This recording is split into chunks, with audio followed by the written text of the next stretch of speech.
যদি প্রতিবেশী রাষ্ট্রের দিকে একটু তাকাই, শিক্ষা নেওয়ার জন্য, কি নেওয়ার জন্য?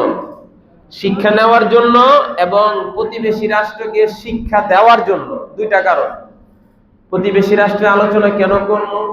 ইবাদত বন্দেগী না, ইবাদত বন্দেগী না, কিছু হক কথা বলা দরকার, শোনা দরকার। সবাই যদি মুখে তালা মারে নাফসি নাফসি করার জন্য, তাহলে পৃথিবীর মাজলুম তাদের পক্ষে কথা বলবে কারা? সবাই যদি নিজের সেফটির জন্য তালা মারে মুখে, তাহলে পৃথিবীর অধিকার বঞ্চিত মানুষের জন্য কথা বলবে কারা? সবাই যদি নিজের আখের গুছায়, তাহলে সমাজে হক কথা বলবে কে? তবে হক কথা বলার আগে নিজের হকের উপর চলতে হবে। এখন সমাজে অনেকে হক কথা বলে কিন্তু নিজে হকের দ্বার ধারে না, তাহলে হক কথা বলার কোনো দাম আছে? প্রতিবেশী রাষ্ট্রের কথাটা কেন বলবো? যেহেতু আমার স্বজাতি ভাই, আমার ধর্মের ভাই, আমার নবীর উম্মত, কোরআনের অনুসারী, তারা মাজলুম, এজন্য তাদের কথা বলতে হয়। গোটা বাঙালি জাতির সেই জেহনিয়াত ওয়াশ করতে হবে। সেটা কি? কিছুদিন আগে ভারত আন্দোলন হয়েছে না? যে আন্দোলনের ধারায় বাংলাদেশের পরিবর্তন হয়েছে, শ্রীলঙ্কায় পরিবর্তন হয়েছে, নেপালে পরিবর্তন হয়েছে। তো আন্দোলন করলো সব ধর্মের শিক্ষার্থীরা। কথা ঠিক না বেঠিক? এই ককরোচ পার্টির আন্দোলনে শুধু কি মুসলিমরাই সাড়া দিছিল, না সব ধর্মের লোকেরাই, সব ধর্মের শিক্ষার্থীরাই সাড়া দিছিল? ভারতে কি শুধু হিন্দু মুসলমানই থাকে নাকি বৌদ্ধ খ্রিস্টানও আছে?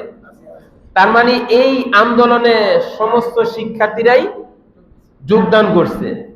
আন্দোলন প্রশমিত হওয়ার পরে, আন্দোলন থামার পরে টার্গেট করে মুসলিম শিক্ষার্থীদেরকে কেন গ্রেফতার করা হইতেছে?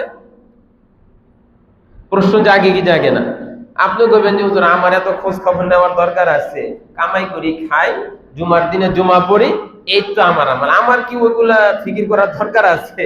কোথায় আমার ব্যবসা বাণিজ্য, কোথায় আমার মেল ফ্যাক্টরি, কোথায় আমার শিক্ষা প্রতিষ্ঠান, কোথায় আমার দায়িত্ব? এটা নিয়ে আমি আছি। আমার কি ওইটা নিয়ে মাথা মারার সময় আছে? কথা ঠিক না ঠিক? কারণ এই সময়টা আমাদের নাই।